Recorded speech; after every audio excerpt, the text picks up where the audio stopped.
everybody, it's Erin, the owner of Gentle Giraffes Newborn Care and Family Services. Today I'm here with Dr. Linda Hurley, who owns Magnetic Moments. She has her PhD in Earth and Planetary Sciences, and today she's going to talk to us about her services in energetic healing for women who have given birth, but also for the newborn. Welcome, Linda. Thank you so much for joining us today.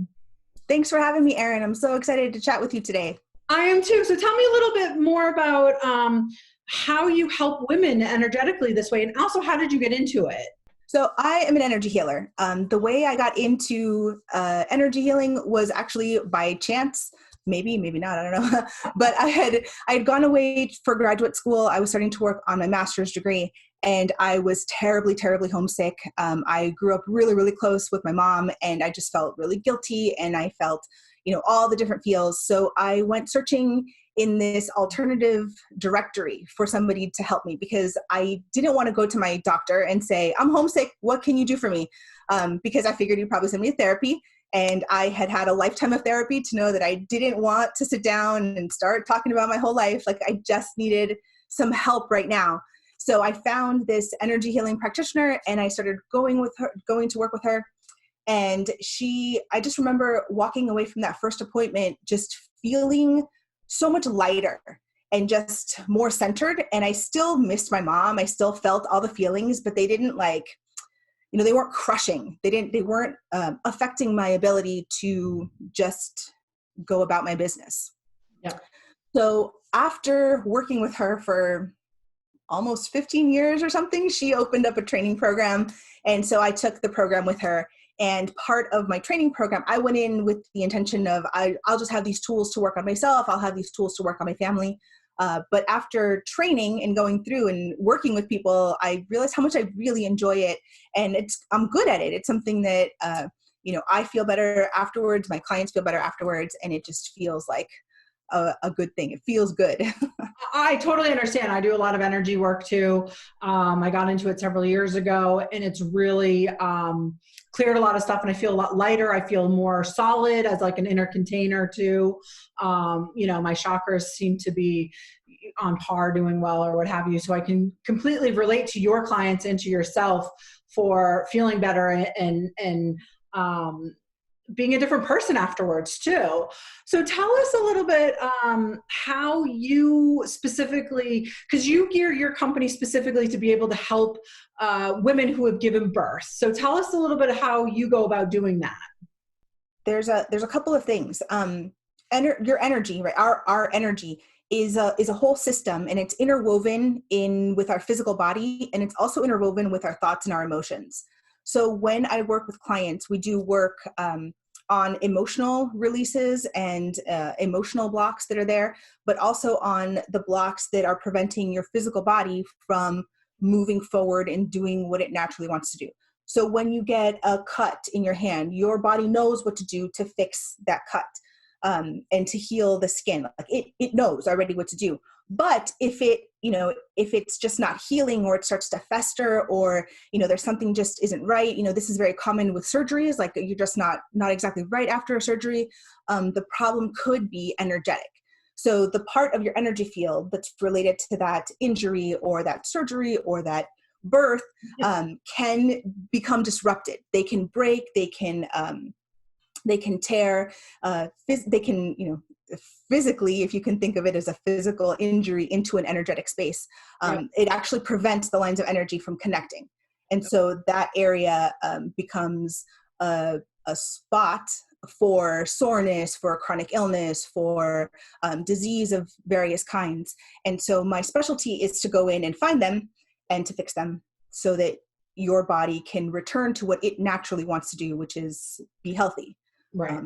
Fix itself and operate in an optimal way. You go in and clear the energetic fog, basically, or lack of a better word or something, so sometimes, that to be able to get like the flow going so that the body can do what it naturally knows how to do.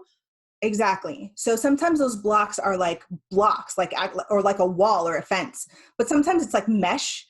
So there's like still flow, but it's just restricted.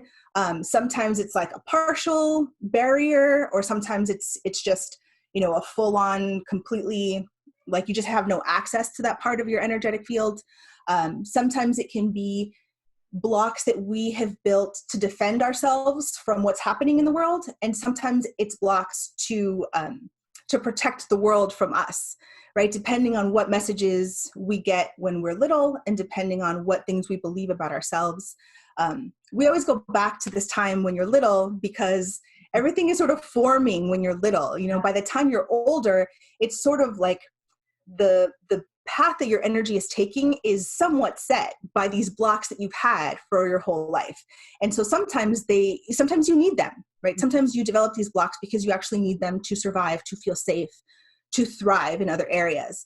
And it's not until the situation around you changes that those blocks start to come up and start to cause problems. The thing is, they're not useful anymore. And so that's why it's easy for me to go in and lift them. My specialty is to find them and to help move that energy.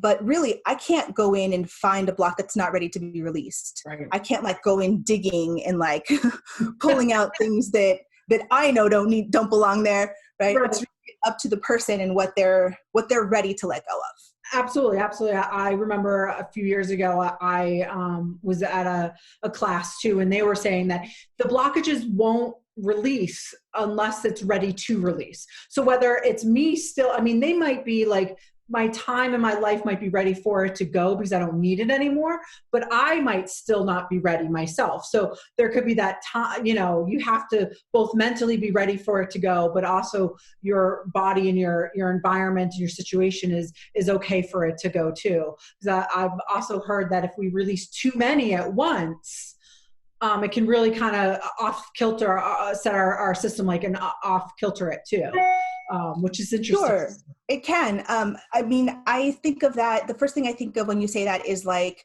not drinking enough water after a massage, right? You've released all these toxins into your body. And if you're not careful about flushing them out, like they can, you know, you can get sick or you can just feel under the weather or sluggish or sore, right? There are certainly side effects, even in energy work. Like if your energy care provider is not careful with your energy, you can feel bruised, you know, the next day, or you can feel sore or out of sorts.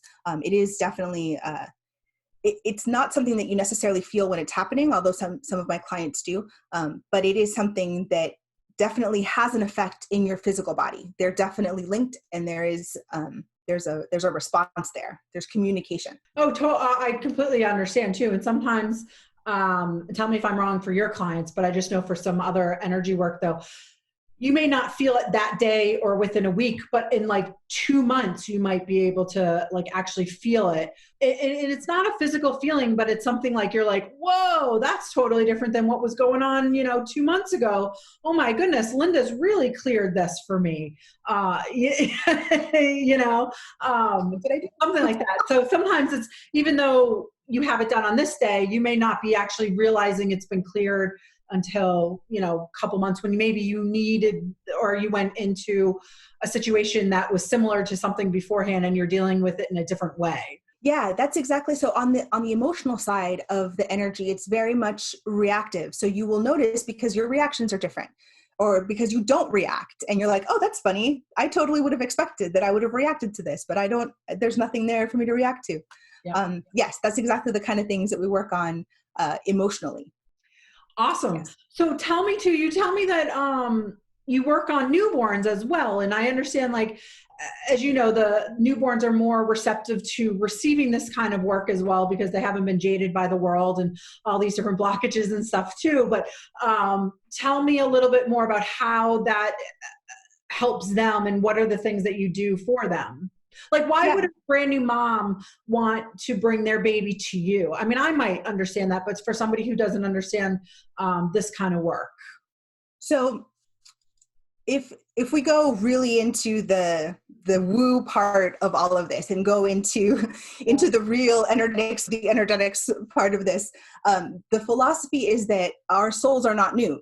That even though our soul is coming into a new body, into this experience, it has had lives before, and it comes with its own baggage, and it comes with its own lessons that it needs to learn, and its own path that it needs to follow. Not necessarily that it's all laid out. There's certainly choice in the way that you live your life, but to some degree, there are agreements that that soul has made when entering this world. And so doing an energy healing from that perspective really helps to clear out any of the gunk that just isn't really part of the mission, that's just sort of like stuck on, or just like that luggage that you don't really need, but you can't really get rid of. And for whatever reason, you're still carrying it around. So that kind of stuff all gets cleared out and sorted out sort of right from the get-go. So they have like a clean, like truly a clean slate. Yes. Now let's coming back away from the woo and more into the things that we feel, tactily or with our five senses, is that birth is traumatic. It's traumatic for both parties, for both the baby and the mom, and the baby is coming into a whole different environment. They've been in this really warm, really quiet, well, maybe it's not quiet, right? It's loud inside the body, but not the same kind of loud as it is outside the body. So that right away is very shocking. And energetically, that can send a lot of defensive energy into the system. Yeah. So clearing out all that stuff, a lot of that stuff sort of gets addressed with the new mom and holding and soothing. And obviously there's a lot that happens in the home. But doing the energetic work just sort of helps to clear any energetic defenses that have resulted from the process itself. And then sort of on a more theoretical note, when babies are born, they're born with their lower three chakras, the first, second, and third chakras, which have to do with things like belonging and feeling like they're here in this world and they belong to this family. And there's these real, blood ties and like really deep ties. And then the second chakra has to do with creativity and bringing things into the world and really being able to like grow your ideas, and very similar to the act of being pregnant. It's sort of this chance to like grow and foster and, fertilize these ideas. And then the third chakra is really about personal power and bringing all those ideas into the world and being able to do that effectively. So these three base chakras, to ensure that these chakras are clean and open and functioning optimally, just allows for a really clean foundation, so that as the rest of the energy system develops and as the child continues to develop, they are doing so on open, moving energy as much as that child is ready to do. Right? Because like we said before, it's up to each individual system and what they're ready to let go of. So would you say that like, I think of like my inner self having like a solid container, or it does now. Maybe it didn't when I was younger, because of everything I'd gone through and probably other stuff that I had gone through, my soul had gone through and all sorts of stuff too. But would you say those three chakras are really the foundation for building a solid container for somebody to feel whole and like they're a part of the family that they're grown up with, or the part of the world that they're in, or just making them feel confident in who they are and have self-esteem? Absolutely. That root chakra, that family chakra, is a really big deal. And sometimes when you grow up, I don't have feedback from the littles, right? But I do have feedback from adults that I work with, and adults that I work with who have an affected first chakra. It's really common to have them like not be able to just like root confidently. Anxiety is a really common side effect of having a root chakra that's not rooting or that's not really effective.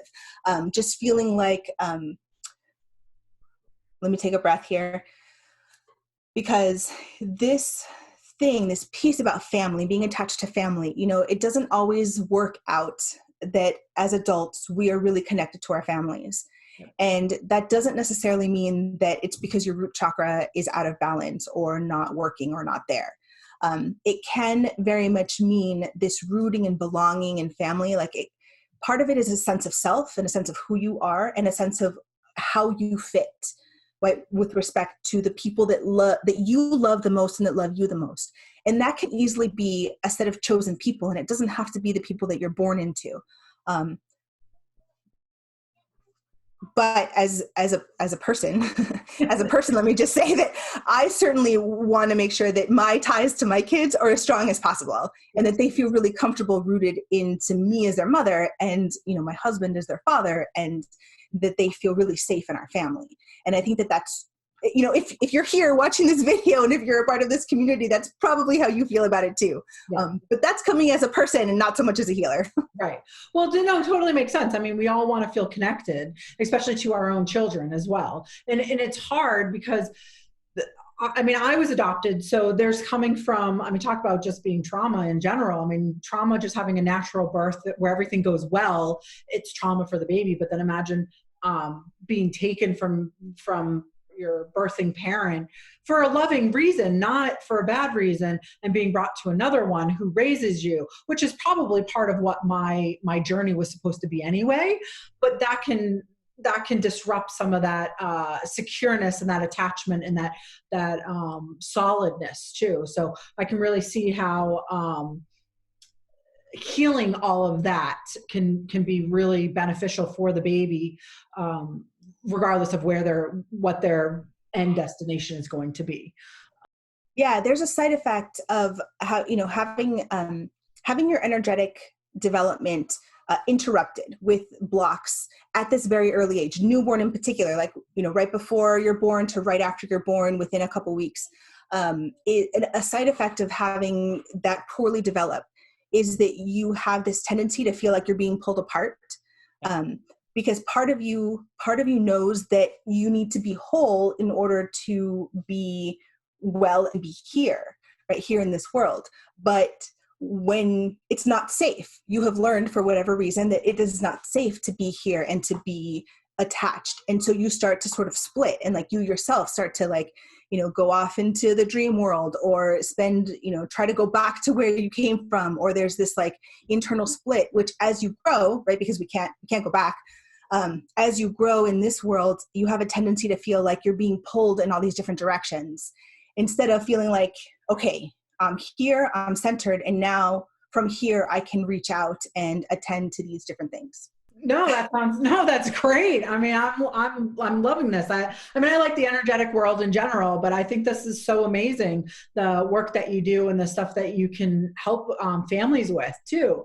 Tell me 3 things that you would advise a new mom who wants to work with you or is thinking about, the energetic world and how you can actually help them. Okay. So the first thing I will say is that when babies are born, the emotional part of their brain is developed. So they feel what you feel. They can feel like the same way that if you're sitting next to someone who's anxious, you feel that anxiety. Yeah. Babies are the same way. So my number one, biggest, most giantest piece of advice is take a deep breath. It's okay. You're going to be okay. The baby's going to be okay, right? You're going to get through whatever this is, and you're going to get through it together. So that's my first and biggest piece of advice is take a deep breath. It's going to be okay. Yeah. The calmer you can be, the calmer your baby can be. And it happens the other way around, right? It's when they get riled up and start to feel really panicked that we start to panic, and we're not sure. Exactly. We forget all of our training. Yes. Well, I deal with a lot of moms who are new moms in general, and you probably went through this too, where they feel that anxiety, or it's heightening too, especially if they don't know what their baby needs or what's going on. So yes, and working in homes too, I do feel other people's anxiety, just like you're saying, sitting next to them. I've walked into some places and I'm like, whoa, it's really, strong in here too. And even in my job is to help them calm down. I can't always do it either, because I can't, make somebody do something if they don't want to. Right. So I think that my second piece of advice along those lines is that these little humans are their own little human. Yeah. We very much are conditioned to think that they're ours and they belong to us, and they're ours to, mold and do with as we would like. But we're really not.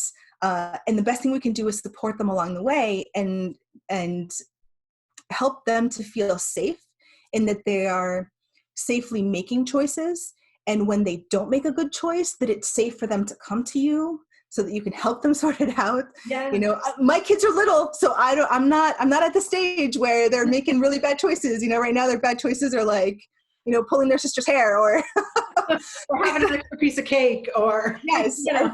right. I have 3 daughters. They're 10, 7, and 4. So Wow. they're still pretty young. Yep. And I don't have you know, firsthand experience, but I am a person who grew up and went through my own phase of bad choices, and as I'm sure we all did. So tying this piece back to the first one is that it's easy to get overwhelmed and feel like, oh, I'm really anxious now. I'm making my baby really anxious, and I'm really messing this whole thing up. It's not like that, because that baby has its own life to live. It's gonna run across a bunch of things. It's gonna get blocks, right? We need help. Yep. Because we're at a time right now where we are learning to deal with our emotions. And that's not something that our parents were taught how to do, so they didn't teach us how to do it. We're just starting to learn how to manage our emotions and deal with them in a responsible way. Yep. Right? It's so common to either catch myself or to hear people all the time saying, look what you made me do. You made me do this, or I didn't get to do this because because of your behavior, I'm not able to feel or do. Yeah. And that's not very responsible. Right? It's our responsibility. Healthy either. It's not healthy either. Because you're blaming somebody else when in return, it's really something that's going on inside of you, why you feel that you needed to do X, Y, and Z or what have you. Yes. So it's not a healthy emotion. My last piece of advice is this: when we come into situations that have caused us to build a block, we will get triggered. Yeah. So as our kids are, becoming toddlers or refusing this or, doing whatever behavior they're doing, which is well within their normal developmental range, we may freak out. We may, we as mothers may have a big reaction to this thing. That is your energy center system telling you that there's something you need that needs your attention. Yeah. That's what that means. So when we have our own tantrums and when we are having trouble controlling our emotions, my advice to you is to recognize that this is an opportunity to learn a lesson. That this is an opportunity to release something that you don't need. Yeah. Right? It's your body's telling you this is here. You don't need it anymore. Let's get it out of here. Let's get rid of it. As a energy healer who I have seen in the past would call them like they're buttons that are being pushed inside of you. And when you feel that is something that it's time for you to release it, to heal it, basically. And I've seen so much in my life that I feel, and I don't want to use the word triggered because that always usually is really negative, but it makes a reaction from me. And I have realized, like, over the past couple of years, oh my gosh, I have to clear that. I have to clear that. I have to clear that. But then down the road, I realized, wait a minute, that doesn't bother me anymore. Oh my goodness, that doesn't bother me anymore, because it's not, I've healed with whatever's inside of me. And in reality, whatever somebody else is doing shouldn't bother me because that's them, not really me either. But no, great advice that you gave. I completely understand what you're talking about too. And it's so hard. Like, I've been to so many different trainings, because being in the private childcare industry, on how to help children grow healthy emotions or develop them over the years. And part of it is that I have to check myself. Like, I could see a child trying to climb a tree and I'm going, oh my goodness, they're going to fall. But that's me and my issue on the inside, because they have to learn their own bodies, what their own bodies are capable of doing, what they feel comfortable doing. And that's okay if it's not something I'd feel comfortable with. Yeah. And sometimes it's really hard to translate that to parents too, when I'm teaching them, how to care for their baby or what have you, or when their baby's crying and they can't console the baby. Sometimes we can't. They just have to let it out, and it's an emotional growth spot that they have to do. So let me add a little bit to that. Babies are born with, just like our bodies know how to heal themselves, babies know how to heal themselves. Like babies know how to deal with their emotions. And crying is definitely a way to release emotion. Yep. And they are fully capable of screaming for hours if that's what they need. Yes. Right? It's when we come in and say, nope, Right. stop. Right? We put these caps on them. We had these caps put on us. Our parents had these caps put on them. Right? And that's part of this, like, this is different. Everything we're doing different. I'm Earth and Planetary Sciences is my background. And so with respect to climate change, right, we have to live our lives differently. We have to think about transportation differently and how to get things from here to there. Like this is, and with COVID, it seems like such a huge opportunity to really take a step back, right? I mean, how many people are out there thinking about like, how do I really want to live? Like what's really important to me, right? It's been a big time where people have been going back to their values and trying to figure out what do they really want in their lives? And that's part of the reason I'm here and part of the reason I'm talking, because this is one of my values. And one of my things is that, we need to deal with our emotions. Yes. I had a lot of this stuff came up for me in graduate school. I thought that being a scientist meant I had to be very scientific and very logical, and I could only be a scientist ever. And so all this other stuff that I do, like all this energy work and all this very spiritual stuff and like talking about past lives, like that was something I did over here. And for me, I was always very, very split. I had a lot of these split things that I was talking about earlier. And since I started doing training as an energy healer and actually working with other people, everything for me has been about how do I integrate all this stuff? Because I am me, and these are all parts of me. And I don't want to be one person here and one person there. It's exhausting. It's super stressful. Mm-hmm. And I feel like many new mothers are put there because they're new mothers. Yeah. Oh, okay, well, you're a new mother. You cannot be all of these things that you've been trained your whole life to do, right? I was told I couldn't no longer be a research scientist because I put my family before my career. And we get told this all the time in all these different ways in all these different fields. And so now we're stuck in this new place and we're like, but we don't know how to bring it all together, how to integrate it all in. And these are all reasons why I love this work, why I feel it's so, so important, why I'm here talking to all of you, because even if you don't come and work with me, I hope that you work with somebody. I hope that you are able to get in touch and in control of your feeling. Maybe control is not the right word, but in touch with your emotional world and your energetic world in a way that feels really comfortable to you. Yep. I totally agree with you. And I have to say, though, the energy world and the science world, the more research that's being done, the more they're coming together. It's so interesting. Somebody might say it in a scientific way, but I'm over there going, wait, that's energy too. Like, Yes. And a lot of this energy work falls into like quantum, quantum healing is something that you hear a lot about. And it falls into this, like, we're taught from Newtonian physics that an atom has a proton and a neutron and an electron, and that they're these very like physical things and that you can point to them and make a model of them. But in reality, we only sort of know where they probably are. Like there's no way to actually pinpoint exactly where an electron is. Yeah. It's sort of in this cloud. And so from an energy work standpoint, what we are moving and doing is all in that like probability space where science hasn't really figured out how to isolate it and touch it.